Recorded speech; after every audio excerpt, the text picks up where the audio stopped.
Depois de longos 4 anos, o arco de Wano finalmente chegou ao seu fim, se consagrando um dos, se não o melhor arco de One Piece até o momento. E é claro que um arco tão grandioso como esse está recheado de momentos incríveis, tantos que é simplesmente impossível lembrar de todos. Mas que tal a gente relembrar de algum desses marcos?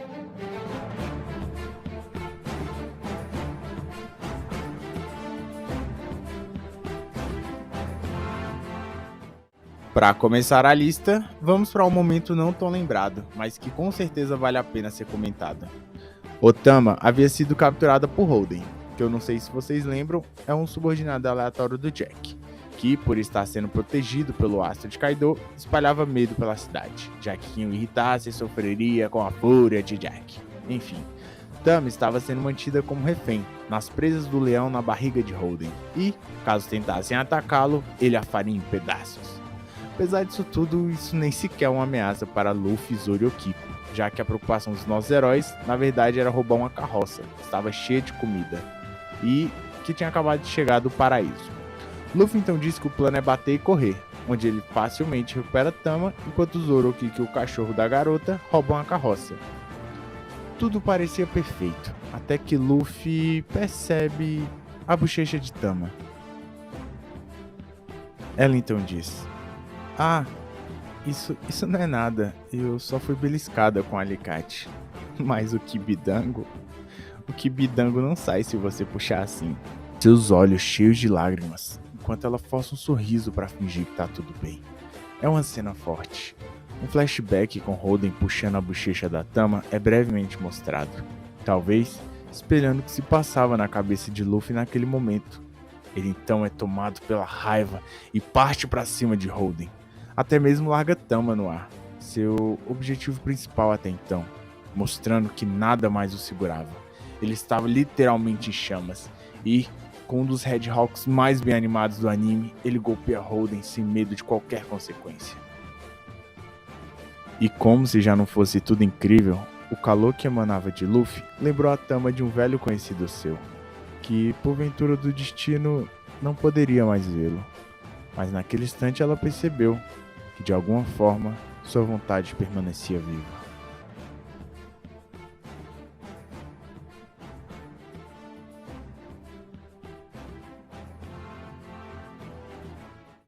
Agora vamos falar de um dos ápices de Wano. E esse ápice específico tem tantos momentos absurdos que eu acho que dava um vídeo inteiro só sobre ele. Eu estou falando da morte do Yasuie. Basicamente a despedida desse grande personagem. A gente conhecendo ele e a gente vendo o momento em que ele passa dessa para melhor. Tudo que envolve a morte desse personagem é emoção pura, gente. Desde o seu plano para inocentar os rebeldes, o plano lá desde que tinha sido revelado, ao seu discurso que ele deu para o Orochi para todo o ano, nos momentos finais dele. E, lógico, a figura dele também representa muita coisa. Esse personagem representa muita coisa, mano. Tipo, todos os personagens em geral representam, mas esse em específico é muito bom. Tipo, você pode ver isso só pela reação das pessoas à morte dele, e a descobrir que ele tava vivo e ao discurso dele. Tipo, só das pessoas saberem que ele tava vivo, o povo de Wano, tipo, vibrava pra caralho de alegria. E de tristeza também, por saber que ele tava lá. O Orochi tremia de medo, tentando calar o discurso dele a todo custo. Tipo, nossa. E tipo, isso tudo é amplificado com o fator mais externo da obra. Que é... Todo mundo sabe que o One Piece não é famoso por matar seus personagens. Na verdade é bem pelo contrário. É quase uma piada na comunidade que o Oda não mata ninguém. Até quem devia. Mas puta que pariu, quando ele decide fazer, é pra ficar marcado. Você vai lembrar daquela morte e o Yasuie é um bom exemplo disso. Tudo que precede a morte do Yasuie é lindo. Suas palavras, sua visão do país de Wano, seu significado. Yasuie sempre foi um personagem alegre e de bom coração. E mesmo assim, recebeu uma morte daquelas, cruel e covarde, por parte do Orochi, sendo executado a tiros em praça pública. Na frente de todos aqueles que o admiravam e principalmente de sua pequena filha, Otoko. A criança que estava correndo em pranto desesperada desde o momento que soube que seu pai havia sido capturado e que estava prestes a ser brutalmente executado. E como se perder o pai já não fosse bastante, ainda teve que passar pela angústia e sofrimento de ver ele ser executado em sua frente, sendo fuzilado sem misericórdia pelos soldados de Wano. A pequena Otoko devia estar passando por uma sobrecarga emocional tão grande nesse momento, tanto sofrimento, tanta dor, que é impossível não externalizá-lo. E ela o fez. A única reação que a pequena Otoko podia ter ao ver seu pai sendo executado foi um grande e reluzente sorriso. Não só ela, como toda a vila, era um verdadeiro show de horrores. Foi uma cena bem angustiante naquela hora. Você fica bem confuso. Como pode uma pessoa tão querida pra eles morrer daquela forma brutal e eles estarem se divertindo tanto? É basicamente isso que passa na mente do Zoro naquele momento enquanto ele grita com aquelas pessoas, indignado com o que está acontecendo. Porém, uma pessoa estava ali. Uma pessoa que já sabia o que estava acontecendo. Hiyori, que estava acompanhando o Zoro, o segura, impedindo que ele fizesse alguma besteira. E explica que eles também estavam sofrendo. Só que um pouco mais do que todas as pessoas ali. Ela explica para Zoro que, por mais que eles estejam sentindo tanta dor quanto o resto, eles estavam impossibilitados de externar isto. Suas feições estavam congeladas naquele sorriso permanente. É aí que chegamos na explicação sobre as Smiles. Smiles são basicamente cópias das Akuma no Mis, ou Frutas do Demônio, de One Piece. Só que são tentativas de cópia que não deram certo. Quando uma pessoa come ela sofre todos os malefícios de uma Akuma no Mi comum. Não pode nadar, é enfraquecido com Kairoseki, porém não recebe nenhum poder ou habilidade especial. Na realidade o que eles recebem é quase como uma maldição. Seus rostos e suas expressões são completamente congelados em um sorriso perpétuo, impossibilitando de expressar qualquer sentimento além de alegria, mesmo que você esteja sentindo o contrário. E aí você deve estar se perguntando, quem comeria essa fruta então? Por que alguém comeria isso? Bom, eu digo, pessoas que estavam morrendo de fome no país de Wano. Pra quem não sabe, durante o arco de Wano é revelado que o país havia sido destruído, basicamente. Todo mundo que não morasse na capital estava basicamente morrendo de fome, não tinha comida, não tinha água, não tinha nada. E Orochi, em um ato de sadismo, foi até eles, oferecendo comida. E essa foi a comida. Uma carroça repleta de Smiles. E eles, que não sabiam de nada, estavam morrendo de fome, apenas comeram. E... bom, este é o resultado. Um grupo de pessoas que teve suas emoções basicamente roubadas pelo Orochi, condenadas para o resto de seus dias expressar esse sorriso reluzente, essa gargalhada estridente que à primeira vista parece só um grupo de pessoas felizes, mas quando você sabe a história, o ano é bem complicado. Enfim, deixando a tristeza um pouco de lado, vamos voltar a falar de porradaria. E que porradaria que marcou mais esse arco se não Luffy vs Kaido? Uma luta que fermentou a comunidade por meses, tendo vários bate e volta, a luta mais tensa que Luffy enfrentou até então. Ver o protagonista em estado de quase morte de novo e de novo, enquanto o vilão só se fortalecia mais e mais, se mostrando um oponente imbatível, fazendo jus à sua apresentação, que inclusive é uma das melhores de toda a obra. Mas... você lembra como tudo começou? É claro que o Gear 5 roubou todos os holofotes, mas o embate dos dois foi incrível desde o seu início, quando Kaido bêbado invade a cidade. Atrás daqueles que estavam causando pelo país de Wano, Kaido bêbado invade a cidade em sua forma dragão. Hawks então diz que eles estão nas ruínas do castelo de Oden e, Kaido, sem nem pensar duas vezes, lança seu Boro Breath em direção à montanha, onde de fato se encontrava algum dos aliados de Luffy, inclusive companheiros do seu bando. Em estado de fúria, Luffy parte para cima de Kaido sem nem pensar duas vezes, que mesmo com seu tamanho avassalador, tomou uma surra do protagonista. Luffy deu tudo o que tinha, usou seus melhores ataques, sua transformação mais forte até então. Era uma chuva de golpes que não dava tempo de Kaido revidar. Será que ali acabaria o terror que assombrou o Wano durante todos esses anos? O plano de Luffy era simples. Se Kaido morresse ali, tudo se resolveria.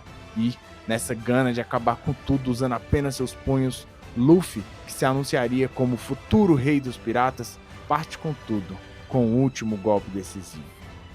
Utilizando seu King Kongu, uma técnica tão forte que derrotara até mesmo do Flamengo, Luffy estava no controle. Já havia enfraquecido Kaido o suficiente, ele não conseguiria resistir ao seu último esforço. Mesmo assim, com um simples balançar da clava do Yonko, Luffy, o homem com a recompensa de mais de 1 bilhão, fora derrotado por apenas um golpe.